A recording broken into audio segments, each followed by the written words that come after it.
You're listening to the MLS Fantasy Insider, bringing you weekly tips, tricks, and advice for the official MLS Fantasy game.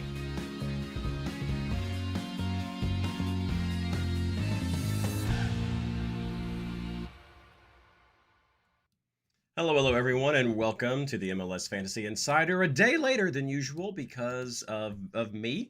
I got a just in very MLS fashion the late injury notification for myself being unable to make yesterday due to Lady Boss not allowing me to not pass my physical with my temperature. Tonight I have been cleared though, but I must say it is for limited minutes. My minutes are being managed for tonight. So getting things started. I'm not sure if Gene can be with us, so in his honor, just in case. Recording in progress. Here we go. Our recording is in progress. We're here with you tonight. For those of you who are joining us tonight, it is a different night. We're normally live on Mondays, but as I said, I was not able to make it due to just a little bit under the weather that I'm dealing with. So apologize if that comes through tonight. But here to you tonight to talk about the Week 4 preview for MLS Fantasy, focused on a good chunk on the Kickbase game, the official fantasy partner this year, but also we branch out into some of the other fantasy games that are out there. We think the advice is kind of broad, but we try to weave it all in through there. So excited to have you join us. If you like this kind of content, like and subscribe. We have a podcast as well, but yeah, like and subscribe, hit the bell notification button. It helps so much, and love seeing the numbers go up and the interactions coming there, because we know we have a niche community, but it is the best MLS fantasy community online. There is just no contest. So we are happy to have you with us for the show tonight. There is Gene, present and accounted for. Gene, glad to have you, and recording is in progress. So the social is out on the Twitter X's and Blue Sky, so please do be so kind to like and retweet those so that people can see that we are here and join us. Also, it is there on Discord, so if you are joining us from Discord, hello and welcome. Happy to have you here with us. Yeah, I think that's everything we need to do to get started, so we will just go ahead and jump right into it. Hello and welcome to the MLS Fantasy Insider, our preview of Week 4 of the 2026 MLS Fantasy season. This episode is brought to you by the Crepeau School of Perimeter Defense. Actually, brought to you by the amazing MLS Fantasy Insider Patreon supporters. It's because of you that we are able to keep this project going. Find out more over at patreon.com/MLSFI. I'm your host, Reid Connolly from MLSFantasyBoss.com, and tonight I'm joined by my partner in fantasy, Tyler Ranchinator Norman. How you doing tonight, man? I'm doing pretty good. How are you doing, bro? I'm doing well. Thanks for being flexible with me and being able to make it tonight to chat fantasy. Yeah, of course. Tyler, of course, has been filling in for Ashley, who's just had some stuff going on. She's maybe hoping to be back after the World Cup break, but just, life gets in the way, things happen. So if she's not able to join us this year, we are happy to welcome her back in 27. But yeah, she is working her way back in, and we will see if we can. But Tyler's been great. But we'll try to get some new voices, some new personalities on here in the future, just as we're feeling things out with the fantasy game. But let's talk about Week 3. We're starting to learn a bit more about Kickbase. We're starting to learn a bit more about the teams, maybe what we had thought was true. Maybe we're questioning some things. There were definitely some unexpected results in Week 3. So if you are in chat right now, go ahead, share how you did with your Week 3 scores, with your Week 3 successes, any questions you have, or any just rants that you want to do. So you share there, any of your takeaways. Tyler, what did you take away from this past round? There's this round I didn't see too much surprises in general until the Sunday games. Those Sunday games blew my mind. Red Bulls versus Montreal in New York, New Jersey. Red Bulls losing 3-0 to a Montreal team that I don't think they even scored until that week, and all of a sudden they lost 3-0. I was like, what is going on? A team that was so dominant with Michael Bradley all of a sudden just crumbles against what I initially presumed to be probably the weakest team that week and probably the easiest defense to pick that week, which I think we talked about last week, ironically enough. Yep. And we're like, oh yeah, Julian Hall, he's going to be great versus Montreal. And we should Yeah. pick up like Shea. He's for sure a guy. Horvath is going to be a great goalie. And all of a sudden they get smacked at home. So don't know what to think on that one. And then Cincy versus Toronto, I was like, I mean, Toronto's not a terrible team right now. They're like kind of average, I'd say. And with Josh Sargent, hopefully they become a little better. But from what I had seen with Cincy, I was like, okay, I think that they probably are going to win this one, being at home against a Toronto team. Evander's on the bench, but he should be subbing in and doing good things for them. And they also lost 1-0. And I was like, what is going on? Having Shallowy score on you? What year are we in? Like 2019? Like, I don't know what's going on right now. So those Sunday games just blew my mind. And then pretty clear what's going on. If you get a red card in a game, your team is going to get dominated. NYC winning 5-0 against Orlando because Crapo happens to handle the ball outside of the box, which you mentioned in the opener. Like, obviously you're going to lose, and that actually lines up with my next point, but I'll get to that in a minute. Colorado beating the Galaxy after Peck looked amazing, scored their goal 1-0 or 1-1, and it looked like LA was going to start doing well, and then Peck makes a dumb foul, picks up a second yellow, which turns into a red, and all of a sudden Colorado dominate the rest of the game. And then Charlotte, who's been shaky lately, goes up against an Austin team, and Biro picks up a red card, and all of a sudden Pep Biel looks like he's an MVP candidate the rest of the game. So all that to basically say, red cards can very clearly turn the tide of a game, and the team that is 11 men usually are going to dominate at that point. So was it that the teams that won actually performed well, or was it that they were against a red card, so it was easier to get those goals in? Yeah. And then going back to my Orlando idea, after seeing how they played against NYC and comparing it to Crapo's points these first 2 weeks, I'm starting to wonder, is Orlando reliant on Crapo?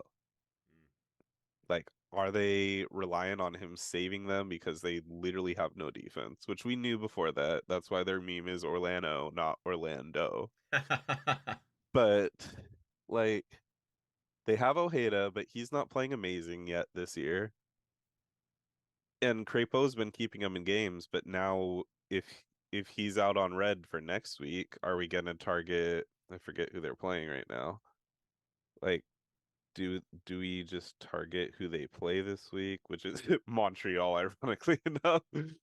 Do we look at Montreal attackers because they have a like second string goalie in, or do you just let that slide for a week? So Yeah, those are my takeaways. That's tough. Yeah, that's very tough for what you go with. Yeah, I think those red cards really, especially early in the season, two impacts to keep in mind. That slants the game so much, but with Kickbase only being able to filter with total points and average scores, that's going to impact so many of these players so much. Like we've already seen it with Mooney, who's had like that big first game and then a couple of just like mid or below average games, and he's still high up there in the averages because of that first game. So it's going to take a while for these things to fall off.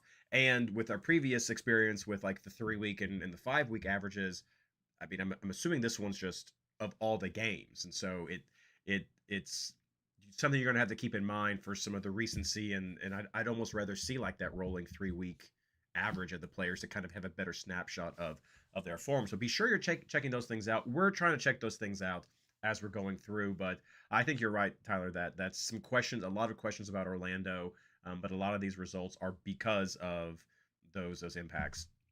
And Cincinnati, man, that was rough. Well, I'll get to that one in just a second. When I look through here, Of course, the New York City stands out, but because of the red card, makes total sense. Miami, DC, you'd expect Miami to win that one. Atlanta, RSL, I think there's questions about um, both of those teams have some offensive ability. Both of those teams have questionable defensive solidity. And so seeing goals coming both ways, I think, makes sense. I think that's something you could expect in games with these players there. The Columbus Chicago game jumps out to me, though, that I saw a comment in chat that said Columbus is bad. I mean, I think there's a lot of questions there because we know Chicago's been working on some rebuild. They're definitely were on an uptick, I believe, last year. I think it's safe for most of us to say that we agree with that. Um, but you'd expect some more with some of the offensive power that Columbus does still have. So I think those are both teams to keep an eye on for the matches that you're looking at. Maybe it's some of the more evenly matched or some of the maybe the slightly advantages for Chicago, but there's definitely some questions about consistency with the Columbus players, and then some potential maybe differentials with Chicago under the right circumstances. Um, San Jose again. When I go through here, like there are listen, y'all, listen. There are 4 undefeated teams left in the league right now: San Diego, LAFC, Vancouver, and wait for it, San Jose, which I think is like this dark horse just coming through that we did not expect. Bruce Arena kind of stuff going on right here. And of those 4 teams, only 2 of them have 3 clean sheets, and that is LAFC and again, wait for it, San Jose. No goals in 3 games.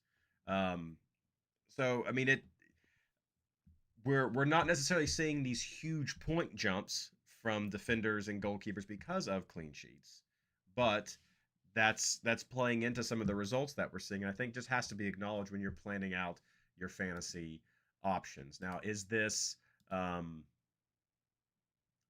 is this something that you want to lean into for like, oh, is San Jose going to be this huge team? Well, they started out with Sporting Kansas City, which is not good. They went to Atlanta, which we just said was kind of questionable. Then they played Philadelphia, which is probably their toughest team so far, but definitely on the downswing of kind of where they've been. They're coming into playing Seattle, Vancouver, and San Diego. I do not see that continuing. So those of you who are playing SofaScore, one of those games with limited transfers, Seattle, Vancouver, San Diego, then they get back to Sporting Kansas City, and then LAFC.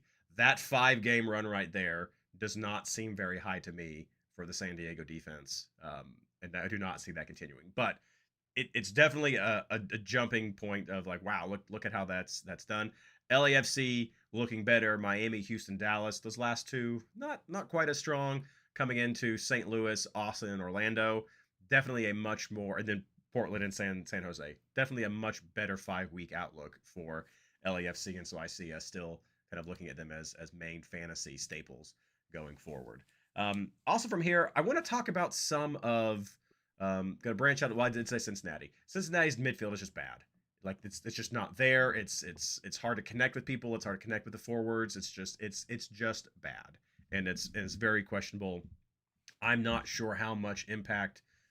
Well, Evander will have impact. I was going to say I'm not sure how much he can carry on his shoulders with his impact from there, but he played the last few minutes last week. I don't know if he'll go a full 90 this week as a starter, but they're definitely working him back in. Need Miazga so much right there, but there's just a lot of struggles with Cincinnati right now. Excuse me. But I want to talk real quick about the stats, and I know that this has been a tough spot for a lot of us transitioning into the Kickbase system. We don't have a really deep stats tool to kind of dive into the 100 interaction points that they have. This is not a dig at all. It's just a fact that we're going through, and so we try to look into that before the show. I've tried to look into some of the numbers that players are generating to see what's setting them apart. And so one thing when we're looking over still with these players, like Vancouver is 4 games undefeated, but Takaoka is only 6th in the overall rankings for goalkeepers and 7th when it comes to average points. And so these clean sheets are not getting the goalkeepers over the line that we're talking about. And so we're still kind of going through goalkeepers to see what makes them work, but it's the other actions that people are involved in that is what's getting them those good point results. So block shots and some of the passing numbers, some of those other interactions. This week, I feel like we were able to see a lot more of that in the midfield. There was an article that Kickbase put out that talked about your dream team. They've done it every week with the dream team. And one thing I will give props. One of the things that always kind of frustrated me with the dream team in our legacy game is it did not follow the rules of the game. So it would give you like 6 players from one team if they were the ones who scored the highest. Like, it did not care about that. The Kickbase article does follow their formations and goes through there, so I appreciate that. But the best formation from this past round was a 1-6-3, so running 6 midfielders. So I dug into all of the midfielders who were top scorers on here, and I can give you the rundown of that real quick. But I wanted to find out what stats from just kind of flipping through the little readout that we had were starting to separate these players from other players that were generating maybe decent numbers, but not coming up to that cream of the crop. Those numbers right there. And so we had Pep Biel, we had Parks, we had Berhalter, we had Morales, we had Moranchuk, and we had let's see here. I was at 5. Who else was in there? And Carmona from Montreal. So we had all those guys in there. Of those guys, the majority of those players play on the wing, or they might be guys who weave around, but they're lining up on the outside. And of these guys, when you start going through their stat, now the goals helped. Don't get me wrong there. The goals and the assists still essential for really getting good at that. But these guys are taking shots. They're getting involved in passing. They're getting involved in tackles, interceptions, and aerial showed up often as well. Excuse me again. But it's really those passing and shooting numbers that seem to be having these players rise to the top. Because when you look through the 100 interactions and go to the general stats for Kickbase, there are a lot of numbers about passing. Something I also want to point out about that, a lot of the names you mentioned play like a 6-8 pivot. Yeah. Primarily the 8, not the 6. So like, I know you didn't mention him, but like Tverskov plays the 8. BL is like an 8-10 pivot. You got Carmona's an 8. Moranchuk is an 8. A lot of the guys you mentioned play the 8 position. Yeah. And something about Tverskov when you look at that is he has really high passing numbers. And I think it didn't come through him fully for this week, but he's been in that list. He's in the top of the averages and points anyway. But a lot of that I think is because of his pass numbers. Because you start looking through the general section of the Kickbase points, and you look at like deflected assists that someone might have, deadly passes. You have these shots on target, woodwork assists, shots being blocked, long range, hitting the post, hitting blocks attempts. But then also we have the shot assist, the shot block, the shot on goal, successful crosses blocked, things like that. All kinds of passes in the final third, passes intercepted, passes in the opponent's half. Like, there's all sorts of passing stats. And it's an attempt to give the players points for doing actions. But these players who are on the ball, getting involved, and I can see why the wingers are getting there is the creative attackers are trying to get those opportunities, but we see so much of the action running up and down the sidelines, crossing in, doing these actions, trying to get the action, and the advantages, trying to break through the defense, trying to get those crosses, get behind everyone. It seems like that's where a lot of those points are being generated from midfielders. Still trying to narrow in, but what I've started looking is like using other sites like Who Scored or some of the other statistics that MLS might have for just like average passes per game. What are XG, I think, comes into effect here as well for those guys who are going to be taking shots, what they're going to be doing. So I think that's what's starting to separate some of these players apart. And I think you can look at that, like when you look at the RSL Atlanta game, RSL won, but Moranchuk was the one who was in the top 6 there. It's because a lot of the guys on the RSL side weren't getting some of those other actions, weren't necessarily as involved with the passes, weren't giving some of those tackles or interceptions that are happening. And it varies for some players depending on how you are and how active you are, but it's those actions that seem to be helping differentiate some of the midfielders. Winning still helps, starting still helps. There's all these what I think is kind of arbitrary extra points that kind of come in there, but there's big bonuses there that people aren't getting when you lose. But those are some of the stats that are jumping out for forwards. Still not quite sure about defenders yet. Still kind of looking into that one.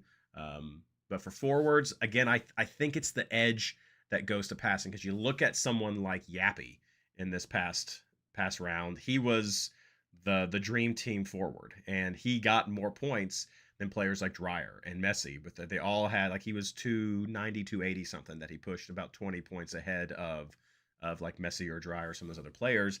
And a lot of it's similar, but it comes down to some of those little passing actions that people have, or some of those extra little bits and pieces that someone gets involved with their shots, particularly with shots. I think he had better XG. Yappy had better XG in that round than some of the other forwards, but those are the ones that are setting aside. We've looked at some of those numbers in the past, but without the ability to really kind of dive into some of these, this is what I'm starting to see kind of comes out for if you're trying to pick the players without the filter options that we can have to see some of that stuff. These are the actions that I'm liking, and that I'm going to try to dig more into as we're going forward. So that's kind of the biggest takeaway I wanted to have, is just the sort of the ongoing evolution of trying to dig into some of these underlying numbers to figure out what's really driving the bonus points. So before I move on there, I want to go through chat real quick. Look up there. Yeah, Columbus didn't look good. Gene messed up on your transfers with SofaScore. Yeah, I feel it. I'm not a huge fan of limited transfers because of things like that, but it's definitely something to keep in mind, what that's going to look like and taking those point hits right there. No rolling lockouts is making defenders a tough pick, especially with trying to save budget. Yeah. I mean, I know that's been a pain point that's been expressed to Kickbase. It's on their radar. I don't know if it's something that will change in the future or not, but it's definitely been something that our community has been very vocal about. I think other communities in other countries have been vocal about it as well. But we know for sure that there is a big hashtag because MLS element to what's going on with that. And so that is very, very tough. What we got here? I actually think San Jose will do well this weekend with Seattle and CCC. Great comment. Keep that in mind. We'll talk about it in the next segment, but that's a great thing to point out, and I really appreciate it. So there we go. That's what we got right there. We're going to move on. Tyler, any final comments before we move on? No, I think you covered basically everything. All right. Well, thanks so much for sharing your thoughts. Thanks, chat, for interacting. We will be coming up right after this short break to talk more about some housekeeping and who we're targeting going into week 4.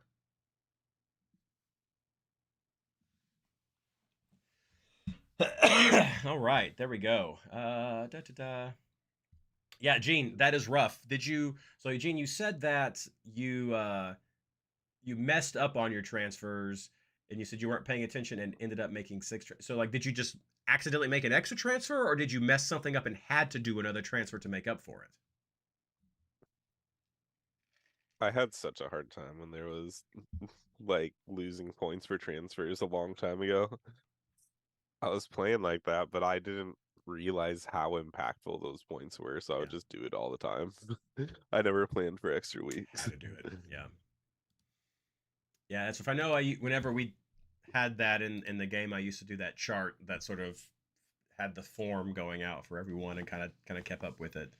Looking at the next 2 to 3 matchups. Yeah, it was always like 3 and 5 or something like that. I had that, or I think it was I think I did 6. I think that's what it was track the form over 6 games, and then I had the kind of like the heat map of some sorts of like the green, yellow, red, orange, kind of for like how difficult the match kind of looked. And I believe I based it on ELO. I think is what I was still doing back then. Gotcha. But yeah, it's a different beast. It's a different beast. I understand the conversations of it's the age old fantasy conversation, I'm going to say, for MLS of Limited transfers is more strategic because you have to keep that in mind and plan out your transfers, and therefore this is the better format that is more fantasy important versus the, well, you have to pick 11 people every week, so you have to be looking at everything, not just the 4 or 5 that you're doing. Like, that's a whole new team each week, so that seems like you have to take a lot into consideration. It's the whole back and forth. So they each have pluses, they each have minuses. I'm not a fan of limited transfers, but I'm glad people are having fun, and we'll see what the future holds for everything. Let's see here. Ray had an issue where the SofaScore phone app was saying I had a free transfer, but after I made it, it said I'd make a total of 6. Oh, well, that's no good. That is no good. We'll see there. I haven't had too much. I haven't really had any problems using the Kickbase app. I don't know about you, Tyler. I know sometimes we, like, early on, it was trying to get some of the information to show. I know I'm working through. I know I've complained about the days of the week not being correct the last couple of games. I posted on their Discord about that, and they told me that it should be addressed in an update. But my Android app is, I guess, not as up to date as the iOS, and so maybe when that updates, it might be okay. So if those of you are on iOS, if you see the games correct, I checked and it looks right on my end. Okay, so maybe they've got it. I still see it wrong, but it has been shared. It is out there. I did notice though, if you do not update it the day they update it, you're gonna get a bunch of errors. Like I was unable to see goalkeeper scores. It just said error, unable to load.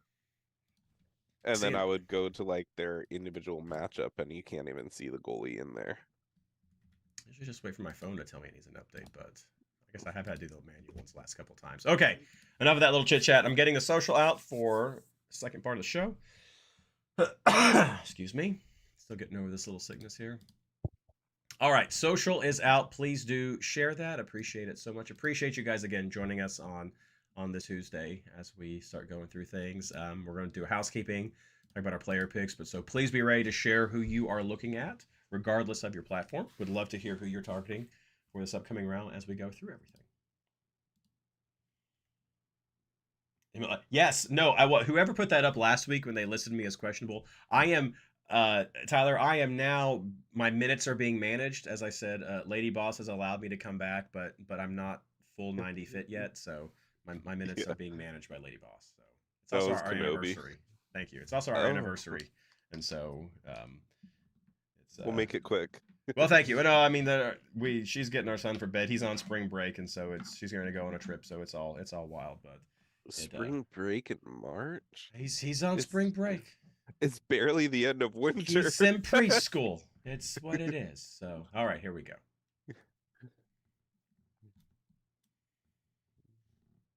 Hello and welcome back to our housekeeping segment going into week 4 of the MLS Fantasy season. So just a quick little recap. There's some things we want to make sure you definitely know before we get into our player picks right here. Last week, of course, we had the Houston-New England game that got canceled, so those teams were essentially on a bye. Nobody's on a bye this week. I don't know when that game is going to be rescheduled just yet. But of note, we had games starting today. This is Tuesday. We're recording this time. There are several teams, 2, 4, 6, 8, 9 teams who are in CONCACAF Champions Cup, and they are playing Tuesday, Wednesday, and Thursday of this week before the regular MLS games here. So for those teams, even though we're not calling it a double game week for them because we're not getting double points, as far as minutes go that these players are going to be managed to, that you could look at some of this as a double game week for them. So Philadelphia, LAFC, Nashville, Miami, LA Galaxy, San Diego, Cincinnati, Vancouver, and Seattle are all playing this week in these midweek games as part of CCC. Of note, Nashville is playing Miami. I believe that's right, Tyler. Nashville, Miami. And then Vancouver is playing Seattle. Those are the two. Nashville's playing Miami. Yeah, those are the 2 teams that are, or the 4 teams that are playing each other with just MLS. And I say that because all of the other MLS teams are home, so they're not traveling away. Of course, Miami's going to Nashville and Seattle's going to Vancouver. As far as Seattle's going to San Jose. We're doing a San Jose. Nashville. Oh, sorry, no, I mean yeah, for yeah, champions for yeah, champions. yeah. Yeah. And then they so both of those teams I think are road on for both of those trips. So things to keep in mind in our last segment, it was called out talking about San Jose with their game that there could be some for Seattle, some of the impacts from CONCACAF Champions Cup. A very valid point and definitely something to consider when you're making your picks. You could see some rotations from these teams, but check out their lineups for their CCC games and check out the minutes that the players you're targeting played during those games because that could help you. I mean, players like Bawanga, it may not impact, as we know he is famous for like literally coming back from international duty and playing the next day. So some player, your mileage may vary depending on the player and how crazy they happen to be. But we could see some because MLS moments here due to managing in minutes. Other than that, regular season games start on Saturday, March 14th at 1 o'clock p.m. with Toronto hosting the New York Red Bulls. Please do note that after that 1 p.m. game, which is a little bit earlier than we usually see, after that 1 p.m. game Eastern Time, the next games are at 3:15 and 6:15. So we're not usually playing on the 15s. We're usually playing on the 30s or tops of the hour. So it's not half 3. It's not half 6. It's 3:15 and 6:15. So be sure you're looking at that if you're using a system that is looking at those rolling lineups. If not, then you're good. 1 o'clock. Have your stuff decided by, and you'll be good to go there. For Sunday, March 15th, the games start at 2:30 p.m. with New England versus Cincinnati. So I am unsure how to feel about that game after last week. But we will get more into that with our players. Tyler, before we do that, any other bits and pieces you want to notify us? I know we talked about some red cards in the last part of the show, but injuries, cards, anything to mention? Yeah, I guess the only cards to mention, red card wise, is Crapo got his red, Peck got a red, which could heavily affect LA Galaxy's attack, and then Biro got a red for Austin. Injury wise, I didn't really do too much digging. I did see Sounder updates though. Yamar came off injured, and it's not disclosed what the injury is, but he's going to England to get it MRI'd. Oh, so I would assume it's pretty bad if he's traveling to get an MRI. And then Hassani Dotson just entered concussion protocol. Yeah, I know Zimmerman took himself out of the game against Cincinnati because after a head collision. So maybe keep an eye on him too. All right. Well, thanks for that. For others, please head over to the MLS Fantasy Boss Discord. You can go down to our mega reference in the fantasy tools and just see what's there. We try to keep it up. It's a community curated project because we know MLS is not great at being fully transparent or timely about injuries. So head over there, mlsfantasyboss.com/discord, the easiest way to find the link to join the Discord community if you are not already. Okay, Tyler, let's start talking about week 4. Going through here, keepers and defenders. Who are you looking at? Yeah, before I actually start talking about keepers and defenders, I'm just looking at all the matchups this week. There's so many odd matchups where it's going to be really determining what sort of form everybody's in and how to read matches going forward. You have Toronto and the Red Bulls. Will Josh Sargent start or play? Are the Red Bulls still good, or is Toronto doing all right? Atlanta, Philly, both relatively dumpster fire, but Atlanta started scoring. Orlando, Montreal. Orlando can't really score. They don't have Crapo. Montreal just won, but they've been doing poor. Dallas, San Diego. Dallas has been doing good about shutting out teams or keeping them low. San Diego the same, but San Diego likes to score, and Dallas has been relatively solid at scoring. LA, SKC. They don't have Peck, so are they going to score? But SKC isn't great defensively. RSL Austin, I think they're both relatively strong offensively, weak defensively. And then I might be biased in this, but San Jose Seattle is going to be a really interesting one. I think it could be. Will San Jose continue getting clean sheets and show that they can do it against bigger teams that know how to score? Will Seattle be too tired to score, or will it just be like a 0-0 boring snooze fest sort of game? But I know also that San Jose Seattle is like notoriously a really fun game to watch. Like they were, even though Portland and Vancouver are technically our rivals, San Jose was like our next biggest rival after that for a long time. All right, going into keepers and defenders. For my keepers, I think Lloris has the best clean sheet chance this week, in my opinion. And then if I'm looking after that, like maybe not clean sheets, maybe looking at other things. I do like Fieri, I think is how you say his name. It's the San Diego goalie. For both the form, because he's getting clean sheets and getting shots against, I think Dallas shoots enough that he should be able to make a lot of saves and continue to keep San Diego in it.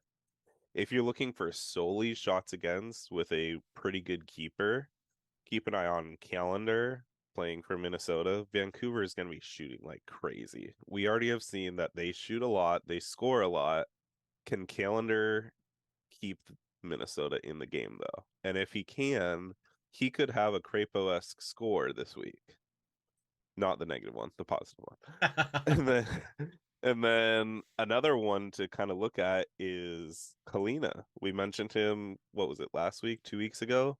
Yep. Where he was like the guy to look at as a goalie, but the rest of the defense wasn't very good. And it's because Kalina's a good shot stopper. This week they host Miami. You know Miami is going to play hard. Yeah. So why not look at a goalie that's going to get a ton of action? Yeah, I love that. And then obviously you can always look at like Daniel or Thomas if you really want to gamble on that matchup. They both are scoring pretty high too. Yeah. For defenders, I'm looking at, it feels boring, but I basically have like the 4 highest scoring defenders that I'm looking at. So Tavon Gray has been scoring really well and getting into the attack in general, which has been helping boost his points a bunch. Segura's with LAFC, easy to pair up with Lloris or someone like that if you want to and get that clean sheet chance. Mooney is kind of my question mark this week, but I think if San Jose continues to hold the clean sheets and with Seattle being in CCC, I know that they like to focus on those tournaments over regular season, so there could be rotation, which means Mooney could still do well. And then McVay, I've already mentioned I like San Diego's chances, so McVay is a pretty good shot in general. For a little bit of a random guy out there that I'm going to throw out there. Ooh. And I think he will start, but there's no guarantee on this, so don't quote me on this. But I think Kosarienzi for Seattle is supposed to be able to, or is supposed to be starting this week with Yamar being out. Now that sounds confusing because Yamar is a center back and Kosarienzi is a right back. But with between rotation that CCC and Yamar being out, last week what they did was rotate Alex Roldan to the center mid spot that Yamar was at. And we actually held very strong. I was very surprised that Alex was playing so well as a center defender. And then Kosarianzi was just running up and down that right side. He actually was the one that ended up scoring the goal too. I think he was actually one of their higher scoring defenders that round, points wise too. Yeah, he was, I think, close to 200, if not more. So he had a very good game. I think it's solely dependent on if Kim Keehee or Stuart Hawkins starts in that center defensive position, or will it be Kosarienzi? And I do think that he's a good pick even for SofaScore or something like that, not just Kickbase. Who are you looking at? Yeah, so I have some similar names right there. I love the talk through, the breakdown that you're getting there. For me, Fareed there for San Diego. He takes the top spot. I know there's some question about who will start, but the guy's been doing well for 3 games in a row. So it would surprise me if that just gets switched up after he's been just kind of hitting on all cylinders so far with those 3 wins that they've had. So I'd still bet on him. I have found Dallas to be inconsistent, and I'm very high on San Diego, and so I think that's a great look right there. You mentioned that San Jose Seattle game, and I agree that Thomas and Daniel right there. I think there could be shots both ways. I think there's opportunities for both of those keepers to generate a lot of bonus points because of that. You may end up having to, if you believe there will be goals on both sides, I think you're going to weigh who will give up fewer if you want to get those game-winning bonus points. That will be important. Or if you think it's going to be a 0-0 draw, both of them could have definitely a very strong score if we see action on both sides. Maybe it leans towards Seattle because of tired legs from Seattle. Oh, sorry. Maybe it leans towards San Jose because of tired legs from Seattle. I don't know. That'll depend upon what the rotation looks like with the CONCACAF game then coming into this week. So it does help that this is the last game of the round so that they do have more time to rest than people who are playing on Saturday. So that is help right there. I also like Lloris. They've yet to allow a goal. St. Louis has struggled to score consistently. We know a few years ago they were doing really well, but they've struggled some there. I still think they're capable, so I still think Lloris will see some action during that game. But if he's not going to see the shots, even getting the clean sheet, it won't really help him out. In that same sense, I think Takaoka is again another one where I think that's a good game for Vancouver. I thought that was kind of a good rundown that you did, Tyler, right there against Minnesota. I think Minnesota will give him some more action, but a lot of it's going to depend upon that. And just Takaoka's not really been consistently generating those scores. I love that Kalina shout out. I didn't have him on my list, but I think that's a great shout out, and I love the methodology there. I think kind of the sleeper I might have for this one, I don't know if it's a sleeper, but we'll just see what it could be, is maybe Schulte with Columbus. I know they had that 0-0 draw with Chicago. I would expect more offensive action from Nashville, and that could play into some bonus points for him. But if they start bleeding goals, I think that's going to get countered pretty quickly right there. So I think that's a riskier one. But if you wanted to go with the flyer, I think that's good. But I think for me, San Diego and probably Charlotte would probably be my two top going from there. If I was picking the keepers right there. Defenders, again, my usual approach. This just kind of matching up a lot of these same teams I like for the keepers. I'm going to like as well. I do like Gray as well. I think that the match against Colorado will be an easier match for him, but I like the form we've seen there. I'm still high on McVay. I mean, the guy killed it last year in the converted kick-based stats that we've seen, and I think he's still doing it here. Great passing numbers, great offensive numbers with the goal threat, and they've been getting some clean sheets, and so it's just working for him. Excuse me. I mentioned earlier, watch out for Mooney. That we've mentioned several times, that Seattle game, a lot of it's up in the air.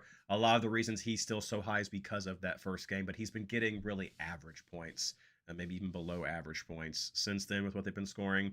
I'm more interested in someone like Segura, who has been consistently scoring low 200s, high hundreds, and so I think he's getting a nice floor of where you're going to want to see some of those defenders to get those consistent points. And then like Blackman, again, I like Vancouver. I like San Diego. I like Charlotte. I think though I will say Charlotte's defenders haven't been getting as many bonus points as Kalina has, and so you might want to be careful with picking up them. But take a look and see who's involved in passing, see who's involved in assists. Look at those wingers. This could be where we move away from those big center backs and go to those wingers really fully for who's getting those bonus points. And just kind of look at those teams who are putting the shots into or the passes into the final third and getting those opportunities there. I think those are the ones who are going to stand out. But yeah, I think a lot of the same list that you have, I agree right there. Going to chat real quick. Let's see here.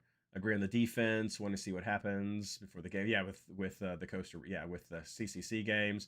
Segura benched in tonight's CCC game. That's a great bit of tip there from there. So to see if they're saving him for the games that are coming up for regular season MLS. But yeah, check that out and see. Again, reiterate. Look at those CCC lineups. See how that factors into your final decisions for your teams. Very important part of this part of the season. All right, let's move on to midfielders. Tyler, who are you looking at? Midfielders. I feel like Berhalter is basically my lock now after our conversations from week 1 and 2 about is it Mueller or is it Berhalter. After seeing what he does once he scores, yeah, it's definitely Berhalter. And I think I even mentioned it last week where we were just waiting to see once he contributes to a goal, whether it's an assist or a goal, will his points be like significantly higher or will it still be relatively close? It was significantly higher than Mueller. I like Beal this week. Mix of how he played in it last week, even though they did have the red card advantage, he was shooting like crazy, playing very hard and very, very accurate shots.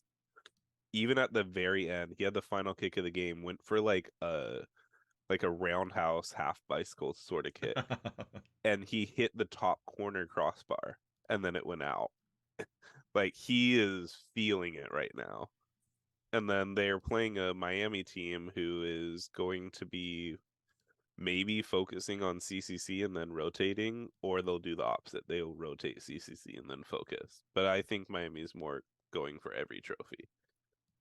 I like Eustachio this week, especially since seeing right now that he is not starting for LAFC. I think Eustachio is a great pick, has been performing well, shows that he gets high scores even when he isn't scoring, but when he is scoring, it's like significantly high scores. And then all reliable into Verskov, definitely playing well, has a good matchup, controls the game, and he's an 8, which basically everyone that I named is an 8, just like we talked about in the first segment. Another name that I want to mention, even though I probably wouldn't ever take him, but it's a good to mention for anybody in like those sicko leagues or anybody in other platforms that wants to look into players. AZ Jackson for Vancouver.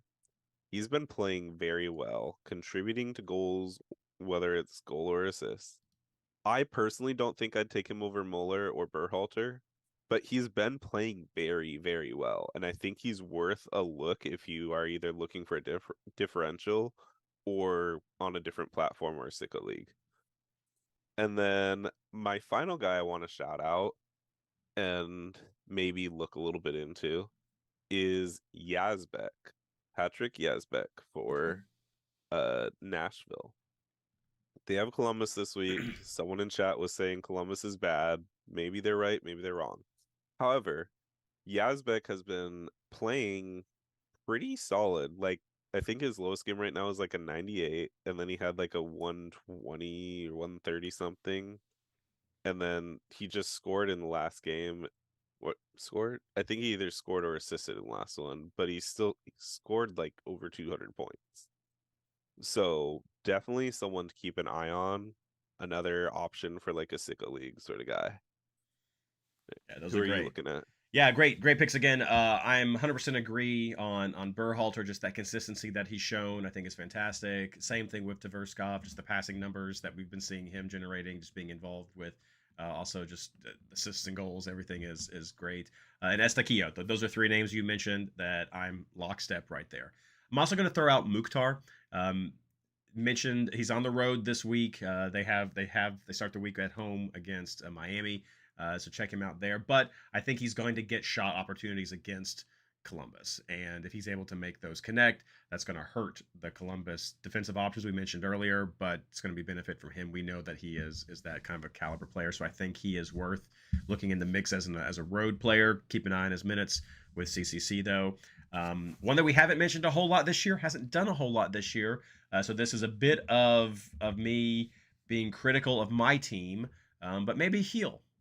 It's he's not done a lot. He's only played 2 games, and so very limited sample size. but Cincinnati has not been playing well, and so after getting uh, a week's rest from last week, not having to play, very fresh legs coming out and see this could be a flyer on heel, but I think I could see why you might look at him as having some potential this round.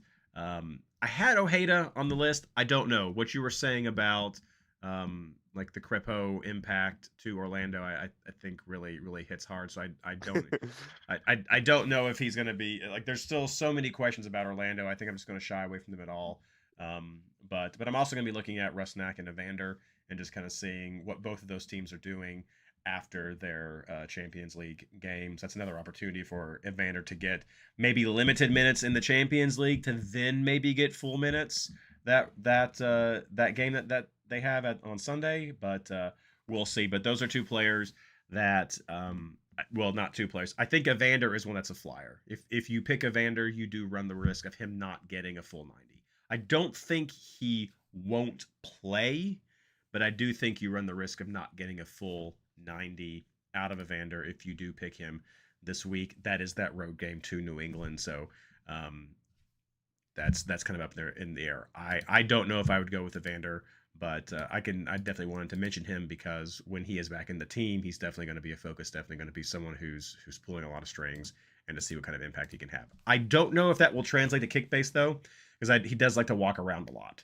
And so I'm not sure what his passing numbers are going to be. He's not like I think Acosta would have thrived in this environment with how all over he was. So he may really be a boom or bust player in the Kickbase system. You know who would have thrived is Jamiro Montiero. That guy would have had a heyday. Wishes were fishes, we can see. But yeah, a lot of good options there. I think Yazbek's a great call out. But I think you get at least 3 solid midfielders right there. Maybe you want to run a six man defense or a 6-man midfield this week. I don't know. You'll be definitely looking for some options to see from there for sure. But let's move on to forwards. Who are you looking at, Tyler? So I feel like Dreyer and Messi were the quick 2 people in my team. Messi is just because he's Messi. Although I do have a little bit of rotation concerns with CCC happening. I'm starting to wonder with Messi being, what is he, like 41, 42 now? Messi's age. Oh, he's 38. I'm way off.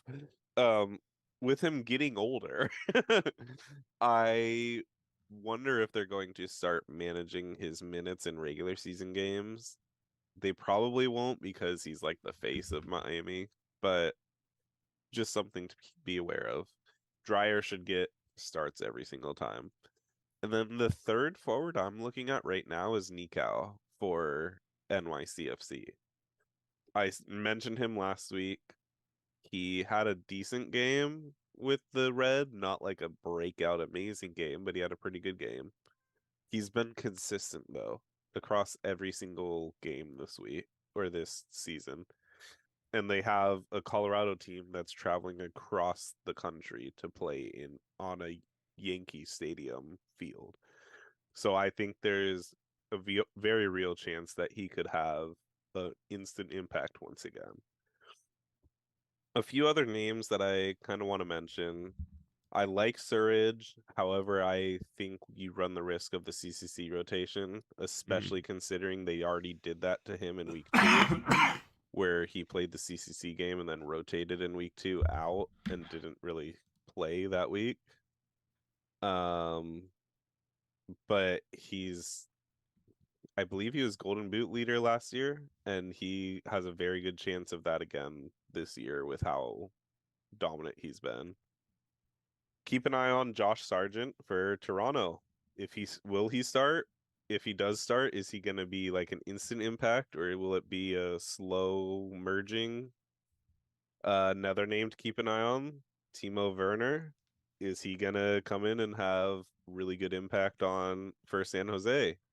Are they going to dominate a tired, rotated Seattle team, which there's a very real possibility, as sad as that hurts me to say. And then another guy, once again, CCC stuff with it being Thursday, Brian White. He's Mm. been a little bit of a poacher, but still scoring those goals. And is he someone you keep an eye on this week with Minnesota not being the greatest team defensively? But then again, Jefferson Diaz has been kind of changing their defensive shape and helping out there. I like Brian White's chances in general. Yeah. Who are you looking at? I love that. I am going to take a quick pause and roll back to midfield real quick because I did Gene dirty and I did not mention New York City, and especially after that huge haul they had last week and going up against Colorado this week, I really should mention that. Be careful about the recency bias with the New York team is all I will say with that. I think Colorado gives opportunities. I think that's a good game for them. But like Parks is leading the top of the chart right now for them. That is because of his production from last week. Same thing with Morales. He has lower scores in his other games because of one high point. It's Wolf and O'Neal who seem to have the more consistent production. But even then, it's fairly low. So my worry about New York, and Maxi may be the best, but it could be also Wolf maybe. But my worry is they're kind of producing by committee, and that lots of them are getting some opportunities and chances, and so I it's hard to nail down a guy to be consistent, and their scores have not been consistently high either with those results. So that's what I will say about the midfield for New York, because I did Gene dirty and I didn't mention that, and I absolutely should have, so I apologize. I guess I also made a mistake too.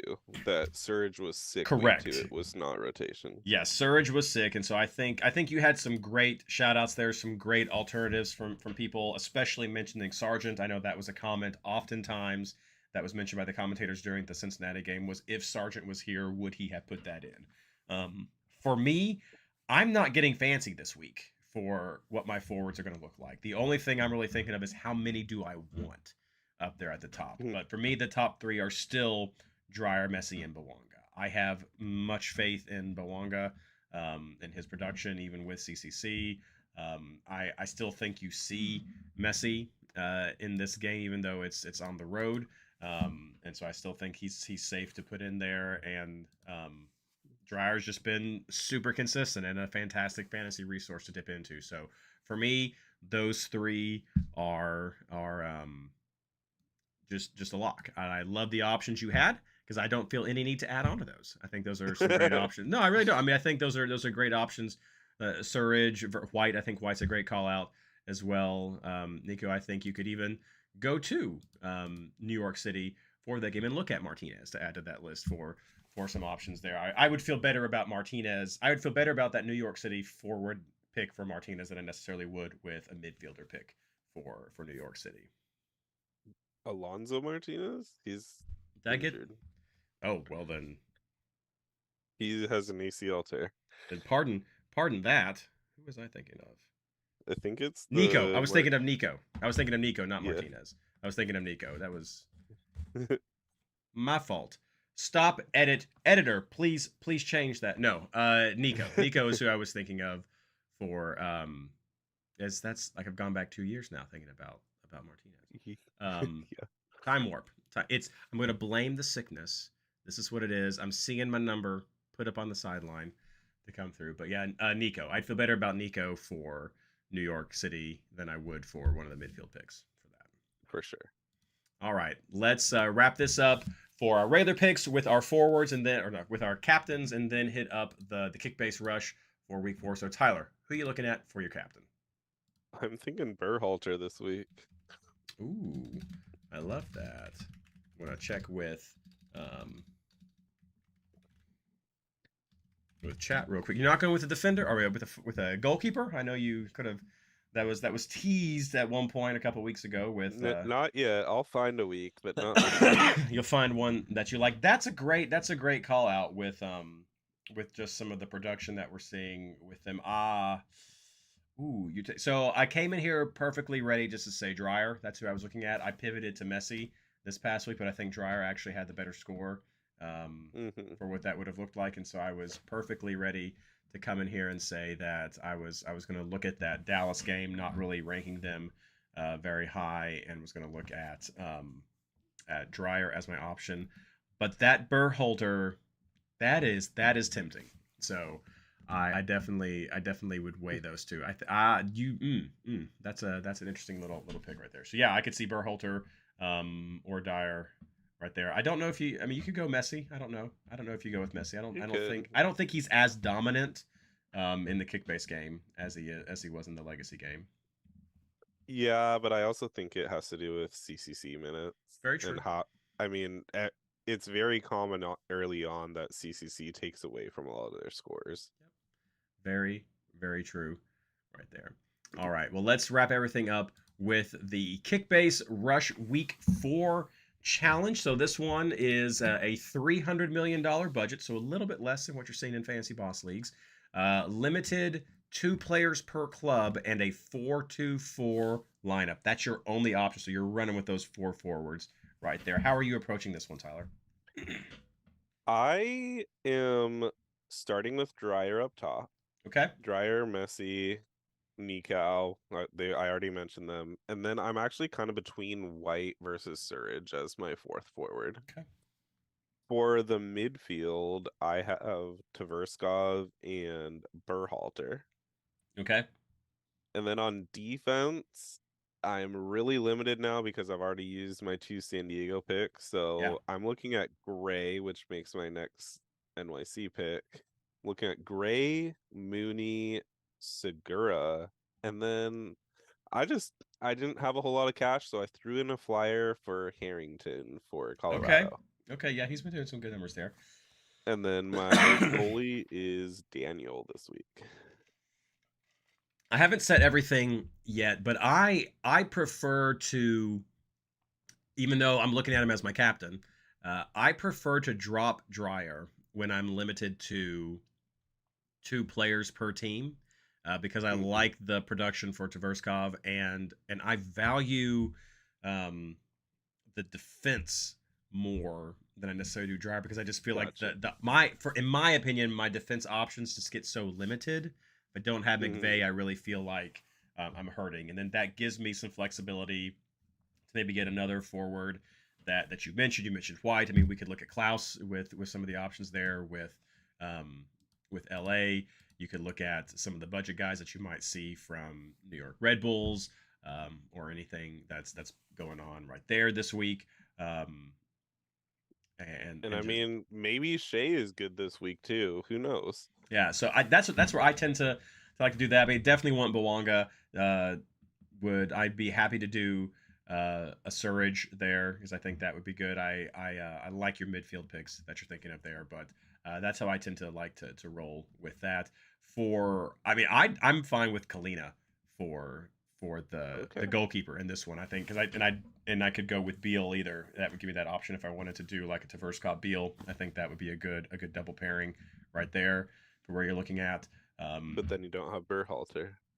But then I don't have. Well, I'm getting both of those from. Oh, that's true. Oh, no, that's true. No. You're true. If I don't want to do Berhalter right there. Yeah. No, that's the trade off. That's the trade off for what you're looking at there. Two midfielders is tough. 2 midfielders is tough. I think it has to be Berhalter though. No, you're right. It has to be Berhalter, just with what we've been talking about with his production right there. So running one Charlotte is probably what I would look at with that. But yeah, it's a fun. I love this. This is for me has been like the more strategic thought process for going through there. I like the $300 million mark. I defaulted everything to 350 because I wanted to make sure people had as much flexibility with doing their teams as possible, especially with this first year with Kickbase. It's definitely it hasn't been a problem for me to pick the team that I liked, and so that's been nice for this first year. But I could definitely understand scaling it back a little bit. I feel like 200 is way too low. 250 gets kind of tight, but I feel 300 is a good amount. I feel 300 is a good amount. So I'm looking forward to this, to thinking more about this week. But yeah, looking forward. If you have thoughts on the top 2 players from some of these teams, would love to hear them. Feel free to hit us up mention it in the comments below. Hit us up on Twitter or Discord and let us know what your thoughts are and how you're planning on approaching the Week 4 Kickbase Rush. All right, well, that's all that we have for the show tonight. Again, sorry for coming to you a day late as I'm coming off of the injury list, but thank you for those of you who stuck with us and joined us to go through this rundown. I hope you found the advice helpful and that you were able to start thinking through how you want to approach Week 4. Tyler, do you have any plugs you want to leave us with? I'm going to give a shout out to Edward Leuven and hope that he is able to go through his grieving process. For anyone that doesn't know, his wife just died yesterday. And so just shout out to him. Hope he gets through it and is able to come back stronger. Absolutely. Great thoughts go out to him and his family. For me, please do check out MLSFantasyBoss.com with the articles that we have from Ron, the fantasy physician, and Tyler and Team Ranchinator coming out there with their differentials. And then check out MLS Fantasy Boss's Discord over at the Discord community, MLSFantasyBoss.com/Discord. To get to that, it's free, it's fun, lots of different options for your different fantasy platforms, and some of the best players in the game hang out there to answer your questions. So hit up there, just enjoy the community if nothing else, because it is the best fantasy community in the game, in the league, in the internet. It is the best thing there. So thank you so much for listening. Thank you so much for participating. And as we go to Week 4, as always, good luck.